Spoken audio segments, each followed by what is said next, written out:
En los 3 episodios anteriores hablamos de la influencia decisiva del pensamiento grecolatino y de pensadores como René Descartes y Baruch Spinoza en la evolución de ciertas creencias que con el tiempo reemplazaron a las espirituales clásicas de Occidente. Las llamo pseudoespirituales porque, aunque conservan un lenguaje interior y simbólico, niegan la existencia de Dios como realidad viva. Describen el interior del hombre, pero ya no lo ponen en relación con su origen espiritual. La esencia espiritual de nuestro origen viene de Dios, que es espíritu. Por eso no hay espiritualidad verdadera sin Dios. Fuimos creados para una relación espiritual con el espíritu creador. No reconocer ni comprender ese origen es como caminar sin saber de dónde se viene, ni hacia dónde se va. Hay movimiento, pero no hay dirección. Esa falta de reconocimiento es el problema más profundo del ser humano cuando intenta involucrarse en temas interiores o espirituales sin Dios. Hablamos un poco de la razón o causa por la cual estos dos pensadores, entre otros, llegaron a conclusiones personales que los llevaron a alejarse de la creencia en un Dios que se relacionaba y que estaba interesado en el hombre. Sus impresiones los acercaron cada vez más a la idea de que Dios era una invención humana. Estos dos últimos, sobre todo Spinoza, por ejemplo, tuvo una importancia considerable en el pensamiento de uno de los más conocidos pensadores contemporáneos, Carl Jung, aunque no fue el único. El pensador mencionado rechazó el racionalismo cartesiano, pero heredó su antropocentrismo, y Spinoza preparó el terreno para una espiritualidad sin Dios personal. Exactamente el espacio donde Jung se instala. Instalado en ese espacio, el pensador hereda no solo una espiritualidad sin Dios personal, sino también el problema inevitable del mal, que ya no puede resolverse por reconciliación, sino únicamente por gestión e integración. Cuando, por ejemplo, Spinoza define la tarea de los hombres en controlar sus pasiones, el trabajo es puramente humano. No hay intervención de Dios. Sin embargo, Spinoza, como muchos otros, desestimaron o desecharon las palabras de los profetas cuando dijeron de parte de Dios que les daría un corazón y espíritu nuevo para que pudieran cumplir su ley. Es decir, Dios mismo nos liberaría de nuestras propias sombras. Este es el nudo central del tema. Aceptar estas palabras es aceptar que Dios lo hace por nosotros y no nosotros. Es allí donde la voz de Dios, la verdadera espiritualidad, y la voz del hombre, la religión pseudoespiritual, coliden. Porque la religión la creó el hombre para ocupar el lugar de Dios en donde él solo puede gobernar, el dominio espiritual. La liberación de las sombras o el mal no es algo que el hombre pueda lograr sin la ayuda espiritual de Dios. El hombre que quiere ser libre de sus sombras debería dar el salto de fe y reconciliarse con el Creador. Es allí donde se reanuda el pacto y logramos ser libres de las sombras. Los influenciadores del pensamiento moderno no nacieron del vacío o descolgado de alguna rama de un árbol del bosque. Habían nacido en el occidente, donde la cultura y la religión judeocristiana habían echado raíces. Dicho de otro modo, ellos y aún nosotros somos herederos de la cosmovisión producto de la unión de esas dos religiones. El tema fue que esos pensadores, comenzando por René Descartes, comenzaron a observar incoherencias y absurdos dentro de sus propias religiones. Y a estos señores les gustaba pensar. Desde Descartes hasta Jung, todos estos hombres fueron influenciados por la religión que vivieron o conocieron muy de cerca. La lista de nombres que ustedes oirán a continuación son la de los hombres cuyos pensamientos fueron la base donde se levantó el pensamiento actual y contemporáneo. Veremos su relación con la religión y su aporte clave al pensamiento sobre Dios de hoy en día. René Descartes. Nació en 1526 y murió en 1650. Su relación con la religión: era católico y fue educado por los jesuitas. Vivió en una Europa profundamente cristiana, donde el brazo de la Inquisición se imponía y gobernaba. Su aporte clave fue el siguiente: Dios ya no es la fuente viva, sino una garantía lógica, y el punto de partida ya no es Dios, sino el yo. Pienso, luego existo. De este pensamiento, el movimiento decisivo fue creer que Dios quedó subordinado al sujeto racional o a la mente pensante. No niega a Dios, pero lo vacía de una relación personal con el hombre. Baruch Spinoza, 1632-1677. Su relación con la religión: nació en una familia judía y fue excomulgado de su comunidad. Spinoza rechazó el Dios personal. Su aporte clave fueron: Dios y naturaleza es lo mismo, Deus sive natura. Dios no habla, no ama, no juzga, no se relaciona, y una de las funciones del hombre es domar sus pasiones.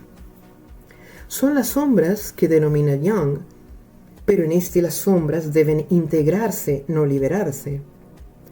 De este pensamiento, el movimiento decisivo fue que Dios deja de ser alguien y se vuelve una estructura impersonal. Aquí Dios ya no es realmente Dios. David Hume, 1711-1776. Su relación con la religión: fue criado en un contexto cristiano protestante, escéptico radical. Su aporte clave: niega que podamos conocer a Dios racionalmente, que es verdad.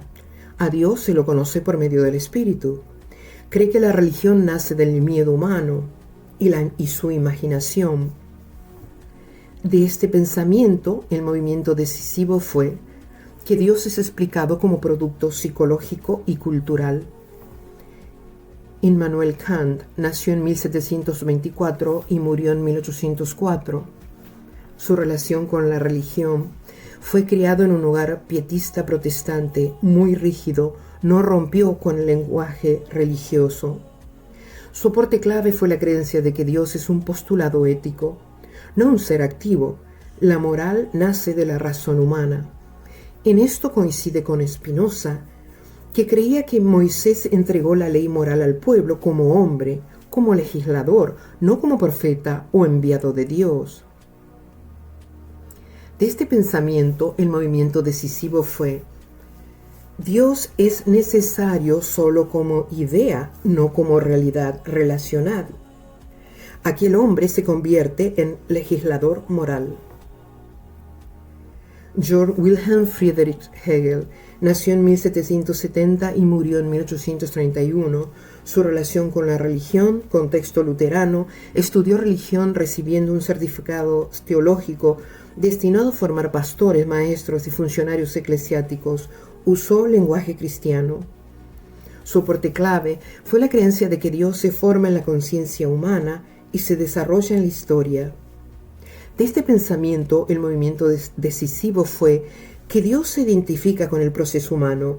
Es una construcción mental humana que acompaña al hombre en su desarrollo histórico, como el osito de peluche que acompaña al niño mientras crece. Ludwig Feuerbach nació en 1804 y murió en 1872. Su relación con la religión: hijo de una familia protestante, rompe explícitamente con el cristianismo. Su aporte clave fue la creencia de que Dios es una proyección de las cualidades humanas. El hombre crea a Dios a su imagen. Una idea sumeria muy antigua, puesta en práctica por primera vez con la adoración del hombre en la primera civilización humana conocida hasta ahora. Dios es Galu, o Dios es hombre. En este aspecto, el filósofo estaba en lo correcto. Pero su pensamiento mostraba algo más. Feuerbach veía al Dios que le enseñaban como un hombre, es decir, con características humanas. Yo también vi al Dios que me enseñó la religión con características humanas, porque las tiene. Y pensé: no puede ser, este Dios se parece a un hombre, y no es el Dios que conozco. Es una descripción errada y no la propia de Dios. A Dios no se lo puede comparar ni hacer actuar como un hombre, porque Dios no es hombre. Esa fue la razón por la cual comencé una investigación en las Escrituras que duró más de una década. Si una persona las lee sin permitir que las doctrinas enseñadas le indiquen lo que debe creer, ve otra cosa, porque su discernimiento, dormido por doctrinas humanas, se despierta y ve la injerencia de la voz del hombre en ellas. Y estas doctrinas pueden ser tanto religiosas como filosóficas. Las filosóficas actúan de forma inversa a las religiosas, pero ambas duermen nuestro discernimiento espiritual porque son humanas. Como Feuerbach era ateo y no se había reconciliado con Dios, no pudo ver la diferencia entre la voz de Dios y la voz del hombre. De este pensamiento, el movimiento decisivo fue que Dios es una invención psicológica del hombre. Aquí se dice abiertamente lo que otros insinuaban. Karl Marx nació en 1818 y murió en 1883. Su relación con la religión: padre de origen judío convertido al protestantismo por razones políticas, abiertamente ateo. Su aporte clave: la creencia de que la religión es opio del pueblo y que Dios es un instrumento de control social. De este pensamiento, el movimiento decisivo fue la creencia de que Dios es una creación ideológica para dominar. Friedrich Nietzsche, 1844-1900. Su relación con la religión: padre pastor protestante y una infancia profundamente religiosa. Su aporte clave fue la creencia de que Dios ha muerto. Dios es una construcción moral o idea creada por el hombre que colapsó. De este pensamiento, el movimiento decisivo fue la creencia de que el hombre debe crear valores porque Dios no existe. De nuevo vemos la idea de Spinoza aquí. Moisés dio la ley moral como hombre. Nietzsche dice lo que los otros disfrazaban. Sigmund Freud nació en 1856 y murió en 1939. Su relación con la religión: nacido en familia judía y abiertamente ateo. Su aporte clave fue la idea de que Dios es una proyección del Padre y la religión es una ilusión infantil. En este pensamiento encontramos la idea resumida de Hegel. Freud la catapulta y la consolida. Dios se identifica con el proceso humano, es una construcción mental humana que acompaña al hombre en su desarrollo histórico y actúa como un acompañante que ampara mentalmente al niño mientras crece. De este pensamiento, el movimiento decisivo fue la creencia de que Dios nace de una necesidad psíquica. Carl Jung nació en 1875 y murió en 1961. Su relación con la religión: padre pastor protestante, crisis profunda con el cristianismo, rechaza la doctrina, conserva el lenguaje. Su aporte clave: Dios como arquetipo y lo divino como contenido del inconsciente. Como Spinoza, Jung reconoció la maldad del ser humano, pero rechazó la respuesta antigua a esa maldad, el de su origen, el de sus consecuencias y el de su liberación. No aceptó ser liberado de esas sombras porque no creía en la existencia de un Dios fuera de su propio yo. De modo que crea su propio sistema liberador. Las pasiones de Spinoza, o las sombras de Jung, deben aceptarse e integrarse. Aceptar la liberación implicaba aceptar a Dios, y esa proposición no encajaba en su ecuación. El aceptarlas o integrarlas significaba que no existe la salvación para el hombre, y que no hay nada fuera de él que pueda salvarlo de sus propias sombras o destino desconsolado. La modernidad, a través de pensadores como Descartes, Spinoza y Voltaire, reformuló la creencia en Dios. En sus épocas, la afirmación dominante era la existencia de Dios y su relación con el hombre, aunque esa relación no se vivía en la práctica. El vínculo con Dios estaba mediado por la Iglesia, la doctrina y los sacramentos.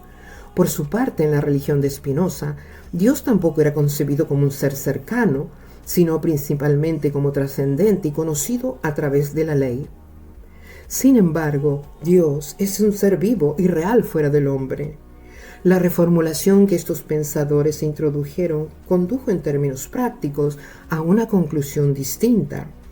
No hay Dios fuera del hombre, solo que del hombre y nada más que el hombre.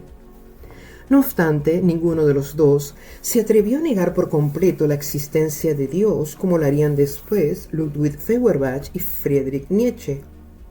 Descartes le asigna a Dios el papel de cuidador de la mente humana y Spinoza lo disuelve en la naturaleza. Sin embargo, entre Feuerbach y Nietzsche existe una diferencia fundamental que debe mencionarse. Para Feuerbach, Dios no existe, punto, no se habla más del tema. Para Nietzsche, en cambio, la frase Dios ha muerto significaba que al hombre común le habían quitado el osito que le daba consuelo, o como si le hubiera arrancado antes de tiempo la creencia en Santa Claus. Este pensamiento está en sintonía con la idea de Sigmund Freud, para quien Dios es una ilusión infantil. Nietzsche escribe en su poema con un sentimiento trágico y con un profundo dolor intelectual ante lo que cree que es un hecho. Dice en su poema El loco, de la Gaya Ciencia: ¿no habéis oído hablar de aquel loco que en pleno día encendía una linterna y corría por el mercado gritando sin cesar: «¡Busco a Dios! ¡Busco a Dios!». Como allí se encontraban muchos de los que no creían en Dios, provocó una gran risa. «¿Es que se ha perdido?», decía uno. «Se ha extraviado como un niño», decía otro. «¿O se ha escondido? Tiene miedo de nosotros. Se ha embarcado, ha emigrado», gritaban y reían todos juntos. El loco se lanzó en medio de ellos y los atravesó con su mirada. «¿Dónde está Dios?», gritó. «Os lo diré. Nosotros lo hemos matado, vosotros y yo. Todos nosotros somos sus asesinos».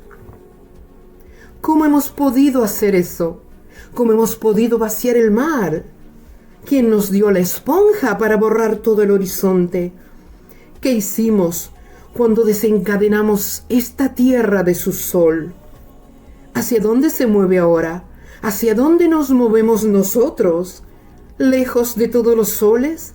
¿No caemos continuamente hacia atrás, hacia los lados, hacia adelante, en todas direcciones? ¿Existe aún un arriba y un abajo? ¿No erramos como a través de una nada infinita? ¿No sentimos el aliento del espacio vacío? ¿No hace más frío? ¿No llega continuamente la noche, cada vez más noche? ¿No es necesario encender linternas por la mañana? ¿No oímos todavía el ruido de los sepultureros que entierran a Dios? Dios ha muerto, Dios permanece muerto, y nosotros lo hemos matado. ¿Cómo nos consolaremos, asesinos entre los asesinos? Lo más sagrado y poderoso que el mundo poseía se ha desangrado bajo nuestros cuchillos. ¿No deberemos convertirnos nosotros mismos en dioses solo para ser dignos de ello? El loco calló y volvió a mirar a sus oyentes. También ellos callaron, mirándolo con asombro. Finalmente arrojó su linterna al suelo y se rompió en pedazos y se apagó. «Llegó demasiado pronto», dijo entonces. «Mi tiempo aún no ha llegado». Es un poema hermoso y profundo, atravesado por la tristeza. Esta confesión revela algo que casi nadie ha puesto en evidencia hasta ahora, porque es fuerte y profundamente incómoda. El loco, el personaje de Nietzsche, no acusa solo a quienes no creen en Dios. Se incluye a sí mismo entre los asesinos. En ese nosotros están tanto los que dejaron de creer como aquellos que dicen creer y representar a Dios. Este personaje, quizás el único, quien todavía busca a Dios en un mundo donde ya no existe, y en un momento de lucidez dice una verdad perturbadora que también la religión ha sido cómplice de su asesinato. Por eso pregunta, ¿cómo nos consolaremos asesinos entre los asesinos? Lo más sagrado y poderoso que el mundo poseía se ha desangrado bajo nuestros cuchillos. Nietzsche no escribe esto como una aseveración ni como una victoria intelectual, lo escribe desde el dolor. La muerte de Dios es para él una realidad trágica, algo que se ha perdido y cuya pérdida deja al hombre sin consuelo. El poema muestra con claridad lo que Nietzsche veía. Conocía muy bien su religión y sabía que lo que la modernidad había llegado a creer sobre de Dios no provenía solo de quienes nunca creyeron, sino también de aquellos que decían creer y hablar en su nombre. Los pensamientos y las teorías de Descartes y Spinoza comenzaron el embrión de ideas que luego se desarrollarían y repercutirían en la filosofía contemporánea. Estas ideas se basaron en la creencia de que la religión y Dios eran lo mismo, porque se enseñaba que quienes estaban a cargo de las religiones representaban a Dios. La cosmovisión occidental es estructuralmente judeocristiana y lo que hoy se cree de Dios en el mundo secular se desprendió en gran medida de la religión que estos hombres conocieron. Esa religión produjo en ellos una decepción profunda frente a quienes decían creer y representar a Dios. No es que el hombre pensante no quisiera encontrar a Dios, es que la misma religión bloquea el camino cuando pone su voz a la altura de Dios. Cuando esto ocurre, hombres perspicaces lo notan y dan media vuelta, rechazando el carácter de ese Dios que se les muestra porque se parece demasiado al hombre que dice representarlo. Aquí es donde aparece con claridad el viejo hombre. El viejo hombre no es espiritual, no puede serlo, es terrenal, y el yo humano es el centro de su vida. Quiere ser Dios sin Dios, intenta salvarse a sí mismo integrando sus sombras, gestionando su oscuridad o aceptando su destino sombrío. Pero no puede liberarse, no puede transformarse, solo puede aceptar que no hay nada más frente a él que el hombre mismo. El nuevo hombre es distinto, el nuevo hombre es verdaderamente espiritual, porque Dios es el centro de su vida. No nace de la religión ni de la filosofía. Es enseñado por Dios mismo, y es Dios por su espíritu en su interior, que tiene la capacidad de liberarlo de sus sombras y heridas y de conducirlo a la verdadera transformación espiritual. La religión, por ser humana, jamás podría hacer esto. Solo el Espíritu de Dios en nosotros puede devolvernos lo que una vez nos fue quitado, su semejanza divina. Hasta aquí llegamos hoy. Gracias por compartir conmigo este momento de reflexión.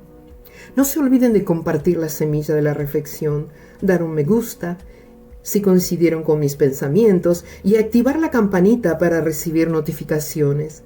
Nos encontraremos el próximo episodio. Hasta pronto.